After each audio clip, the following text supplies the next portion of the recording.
बोल जयकारा बोल मेरे श्री गुरु महाराज की जय।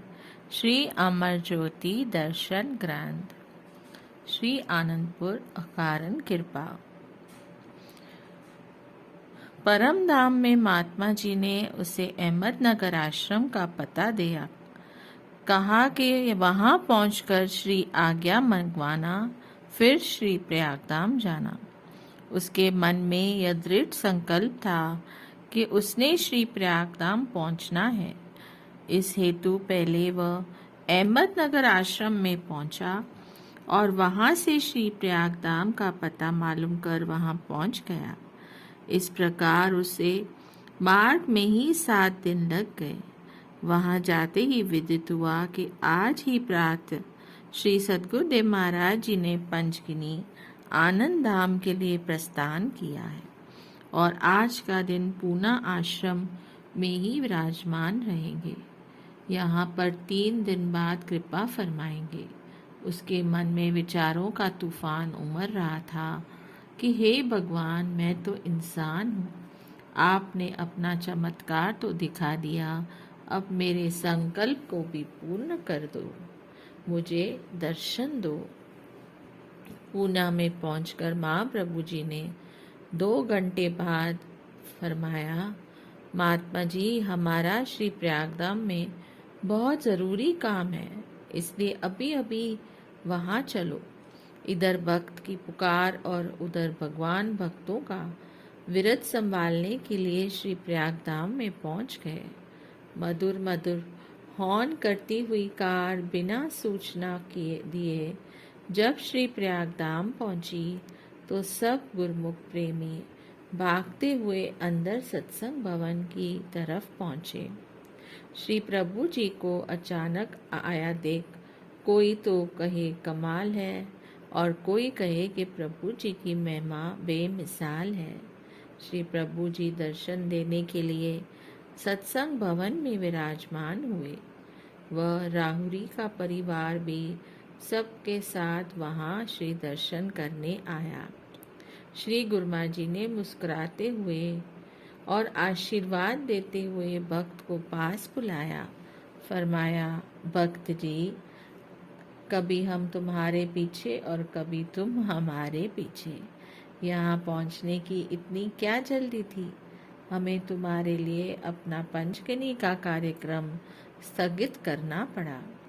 उसने विनय की, आप भगवान हैं, मैं इंसान हूँ। मैं इन गूढ़ भक्ति के विषयों को नहीं जानता। आपने मेरी अंतरात्मा में जागृति भर दी। मैं सत्यनारायण भगवान की पूजा करता था, परंतु ऐसा विश्वास नहीं था कि कभी वे आकर मुझे दर्शन देंगे और मेरे सांसारिक कार्य के भंवर से मुझे उबारेंगे। आप सत्यनारायण भगवान के रूप में दर्शन देने के लिए आए और मुझे दुख संकट के अंधेरे में भटकने से बचा लिया। महाराज, मैं उस समय धन्यवाद के 2 शब्द भी अर्पण न कर सका। अब मुझ पर कृपा कीजिए, नाम दीक्षा दीजिए। मेरी यही प्रार्थना है कि जैसे इस लोक में स्वयं मेरी सहायता करने पहुँचे हो, इसी प्रकार अब परलोक में भी पार लगा देना। आप जी ने मुझे भक्त जी कहकर संबोधित किया है, तो अब मुझे अपना भक्त बना लीजिए। लड़की ने विनय की कि पिताजी ने पिछले 7 दिनों से कुछ खाया नहीं है। श्री प्रभु जी ने उसी समय उसे भोग प्रसाद दिया और फरमाया, यह तुम्हारे पूर्वले जन्म की कोई अड़चन थी जिससे माया का एक जकोला आया और तुम महापुरुषों की संगति को प्राप्त न कर सके। अब पूर्व पुण्यों से के अनुसार संयोग बना है तो इसका पूर्ण लाभ उठा लो। भजन सुमिरन सेवा सत्संग करते हुए जन्म को साकार कर लो। उसी समय सारे परिवार ने श्री प्रभु जी से नाम लिया और नामदान लिया और अहमदनगर के आश्रम से नाता जोड़कर उनसे अपने घर में सत्संग करवाने लगे। महापुरुष दिन रात परमार्थ में जुटे रहते हैं। किन किन रूहों का उद्धार करते हैं, यह जानना जीव बुद्धि के परे की बात है। सत्पुरुषों की महिमा का वर्णन करते हुए संत दरिया साहब मारवाड़ वाले फरमाते हैं, गुरु आए घन गरज कर अंतर कृपा उपाय, तपता से शीतल किया सोता लिया जगाए। जैसे सतगुरु तुम करी मुझसे कछु न होए, विष बाणे विष काढ़ कर दिया अमीरस मोए। अर्थात श्री सद्गुरुदेव जी ने समीप कृपा करते हुए, असीम कृपा करते हुए मेघ की ठंडी फुहारों से सदृश अंतरात्मा में वृष्टि की। विषय विकारों की झुलसती तपन को शीतल कर दिया। अज्ञानता की गहरी नींद में सोए हुए जीव के अंतर हृदय में ज्ञान की ज्योति प्रज्वलित कर जागृति प्रदान की। सतगुरु की दयालुता और कृपालुता का प्रणाम अन्यत्र नहीं कहीं नहीं मिल सकता, जो कि जीव को आंतरिक काया पलट देते हैं। इस परोपकार के उपलक्ष्य में जीव कुछ भी देने में समर्थ नहीं। विषय विकारों के विष का मानव तन से निकालकर नाम रूपी अमृत प्रदान कर आत्म रूप से भरपूर कर दिया है। दिल्ली शहर में रहने वाला एक गुरमुख परिवार कई वर्षों से श्री चरणों से जुड़ा हुआ था और प्रत्येक पर्व पर नित्य प्रति रूप से श्री दर्शन करने श्री आनंदपुर भी आया करता था। किसी कारणवश घर के प्रमुख भगत की बुद्धि भ्रमित हो गई, जाने लगी। उन्होंने श्री आनंदपुर जाना छोड़ दिया, जबकि उनकी सबसे छोटी बेटी हरदम एक ही लगन लगाए रखती कि मुझे श्री दर्शनों पर ले चलो। श्री व्यास पूजा का पर्व था। छोटी बेटी घर में बने मंदिर में बैठकर श्री आरती पूजा कर रही थी। माँ के मंदिर में प्रवेश करते ही वह वहाँ पड़े हुए सोफे की ओर इशारा करके जोर जोर से रोने लगी। उसका यूं रोता हुआ देखकर माँ घबरा गई और पूछने लगी कि वह क्यों रो रही है। बेटी ने पुण्य सोफे की ओर संकेत करते हुए कहा कि देखो, सोफे पर श्री गुरु माँ जी विराजमान हैं, हमें घर बैठे ही दर्शन देने आए हैं। माँ को लगा कि कई दिन से हमने श्री आनंदपुर की रटन लगा रखी है, इसलिए भावुकता में बहकर यह ऐसी बातें कर रही है। वह जाकर रसोई में काम करने लगी। दोपहर को जब भक्त जी ने घर प्रवेश किया तो उन्हें भी सामने सोफा पर विराजमान श्री सद्गुरुदेव महाराज जी के साक्षात श्री दर्शन हुए। प्रेम आंसू बहाते हुए वह जोर जोर से जयकारे लगाने लगा। उन्हें ऐसा करता देख पत्नी ने चकित होकर पूछा कि क्यों, उन्हें क्या हो गया है। भक्त जी ने कहा कि श्री गुरु माँ जी सम्मुख विराजमान हैं, क्या तुम्हें दर्शन नहीं हो रहे। अब तो वह बुरी तरह से सक पका गई।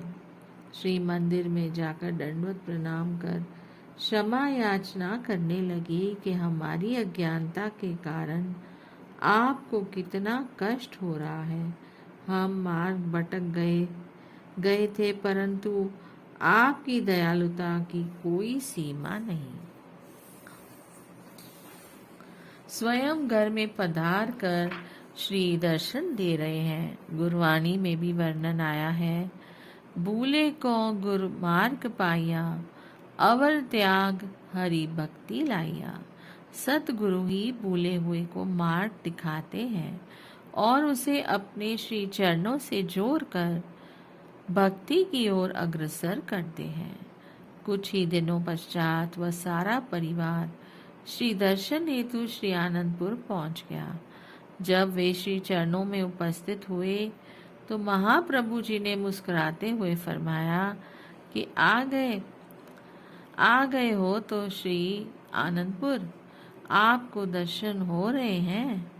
सबने अपनी भूलों की क्षमा मांगते हुए विनय की, प्रभु हम पल पल भूलनहार हैं, आप परम हितकारी और बख्शनहार हैं।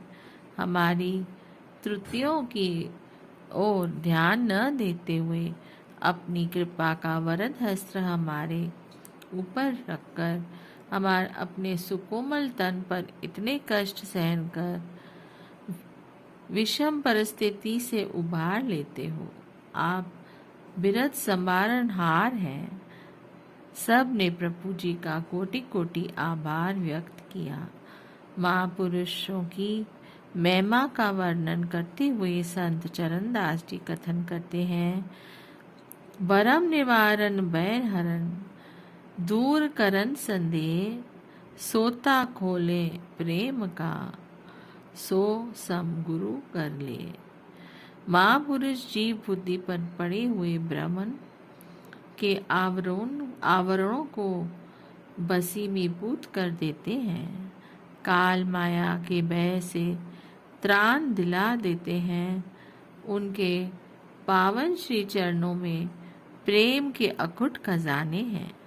जो जीव एक बूंद आत्मसात कर लेता है वह परमानंद की अनुभूति कर मालिक से एक हो जाता है। विशाल सत्संग भवन। श्री सतगुरु दाता दयाल जी ने श्री आनंदपुर से बने मोती बाग में एक विशाल सत्संग भवन का निर्माण करवाया, जिसकी नींव दीपावली के शुभ दिन सन 2006 में रखी। नींव का शुभ मुहूर्त करते समय आपने सेवादारों से हॉल का क्षेत्र पूछा तो उन्होंने विनय की, प्रभु यह 300 फुट चौड़ा और 400 फुट लंबा विशाल हॉल है। आपने मौज में आकर फरमाया कि इसे चाहे जितना बड़ा बना लो, यह संगत के लिए छोटा ही रहेगा। आधुनिक तकनीक से बने इस हॉल का निर्माण कार्य अति तीव्रता से होने लगा। यह कार्य बेंगलोर निवासी गुरमुख को सौंपा गया। इसमें 100 फुट की दूरी पर स्टील कॉलम बनाए गए। ऊपर छत के लिए इंसुलेशन शीटों का प्रयोग किया गया है ताकि अत्यधिक गर्मी से बचाव हो सके। हॉल में एक अति सुंदर और भव्य सिंहासन का निर्माण किया गया, जहां श्री सद्गुरुदेव जी महाराज विराजमान होकर सभी गुरुमुखों को श्री दर्शन की दिव्य दात से कृतार्थ करते हैं। सन 2007 वैसाखी के शुभ पर्व पर आपने इसका छोटा मुहूर्त कर संगत को यहाँ श्री दर्शनों का सौभाग्य प्रदान किया और श्री मौज से इसका शुभ नाम विशाल सत्संग भवन रखा। यह हॉल पहले सत्संग भवन से काफी बड़ा और विशाल बनवाया। इसके एक छोर पर दिव्य सत्संग भवन और दूसरी छोर पर श्री शांति भवन भजन अभ्यास स्थल बना हुआ है। इन दोनों भवनों के मध्य सुशोभित इस विशाल सत्संग भवन के अंदर एवं बाहर बरामदों में स्थान स्थान पर बड़ी बड़ी स्क्रीनें लगाई जाती हैं, जिससे हॉल में किसी को भी कोने में बैठे प्रेमी गुरमुख जानने व दर्शनार्थी भी दर्शनों का पूर्ण लाभ प्राप्त कर सकते हैं। चाहे वे कितनी भी दूरी पर बैठे हों, सबको ऐसा प्रतीत होता है कि जैसे श्री प्रभु जी उन्हें ही निहारते हुए अपने शुभ आशीर्वादों से उनकी झोलियां भर रहे हैं। महकते हुए फूलों की सुगंधी से सुरभित पवन यहाँ के वातावरण को प्रफुल्लित बना देती है। इस विशाल सत्संग भवन में प्रवेश करते ही ऐसा प्रतीत होता है कि मानो साक्षात वैकुंठ में बैठकर वैकुंठवासी भगवान के अनुपम मनोहर श्री दर्शन पाकर दिव्य लोक में विहार कर रहे हैं। श्री व्यास पूजा के पर्व पर यह विशाल सत्संग भवन गैलरियों एवं बरामदों सहित बनकर पूर्ण रूप से तैयार हो गया। इस अवसर पर आपने ये श्री वचन फरमाए। गुरुमुखों, आप सब गुरुमुख जन जो आज यहाँ एकत्र हुए हैं, सब सुख वैभव व आराम त्याग कर यहाँ आए हैं किस लिए? किसी वस्तु की चाहना की दिल में लेकर यहाँ आए हो? ऐसी कौन सी वस्तु है जो बाहर नहीं मिलती और गुरुमुखों को केवल यहाँ ही मिलती है? वह है मालिक की भक्ति। जिस प्रकार सब्जी की चाहना रखने वाला सब्जी वाले के पास जाता है, जिसे हीरों की तलब वाला वह जौहरी के पास जाता है, जिसे कपड़े की आवश्यकता हो वह कपड़े वाले दुकान की ओर जाता है, जिसे मिठाई खाने की इच्छा है वह मिठाई की दुकान पर जाता है। उसी प्रकार जिसे भक्ति की चाहना है, अपनी आत्मा को परमात्मा से मिलाने की चाहना है, वह महापुरुषों के चरणों में आकर उनकी चरण शरण में रहकर भक्ति का सच्चा लाभ प्राप्त कर सकता है। ऐसे देखा जाए तो संसार में और सांसारिक वस्तुओं में सुख लेश मात्र को भी नहीं है। संत महापुरुष वास्तविकता का भेद प्रकट करते हुए समझाते हैं कि इंद्रियों के सुखों को भोगता हुआ कोई भी प्राणी खुशी और सच्चा सुख प्राप्त नहीं कर सकता। यथार्थ सुख तथा आनंद जो सतगुरु के प्रेम में है, उनकी समीपता में है। जैसे प्रदान करने के लिए जीव को अपनी सुरती मायावी सामानों से हटानी होगी। जीव को एक ओर तो माया अपनी ओर खींचती है और दूसरी तरफ सत्पुरुषों की भक्तियों से अपने प्यार में बांध लेना चाहती है। अब यह जीव पर निर्भर है कि वह किस वस्तु की चाहना को महत्व देता है। एक तरफ तो संत सद्गुरु जी का पावन प्रेम और निज देश जाने का सुगम मार्ग है और दूसरी ओर मायावी भोगों में फंसकर आवागमन के चक्कर में अटकना अर्थात दुख, चिंता और कलेश का मार्ग। लेकिन गुरुमुख जन जिन्हें सौभाग्य से संत सत्पुरुषों की संगति मिल जाती है, उनकी रहनुमाई मिल जाती है, वे सच्ची वस्तु भक्ति की ही चाहना करते हैं। इसलिए प्रत्येक गुरुमुख का यह धर्म बन जाता है कि वह संत सत्पुरुषों की चरण शरण में आकर आध्यात्मिक धन का संचय कर ले, जिससे निजधाम का मार्ग अनायास ही पार किया जा सके। अपने इष्ट देव की पवित्र मौज और आज्ञा को शिरोधार करते हुए इस जीवन को सफल बना ले, यही महापुरुष मनुष्य जन्म का परम ध्येय है। पर्वों पर हजारों की संख्या में गुरुमुख जन इस विशाल सत्संग भवन में बैठकर श्री दर्शन लाभ प्राप्त कर आत्मिक आनंद की अनुभूति करते हैं। प्रथम बार में ही यह विशाल हॉल बरामदे एवं गैलरियों सहित संगत से भर गया।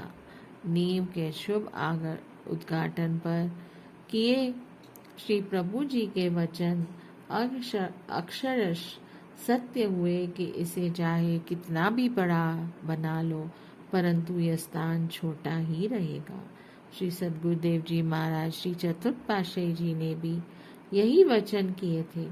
यहाँ आसमान की छत ही काम आएगी, जो सार्थक सिद्ध हो रहे हैं और होते रहेंगे। आप अपने शरणागत सेवकों को कई बार अद्भुत अवसर प्रदान कर दिव्य मनोहर श्री दर्शनों से कृतार्थ करते। बोलिए जयकारा, बोल मेरे श्री गुरु महाराज की जय। जय सच्चिदानंद।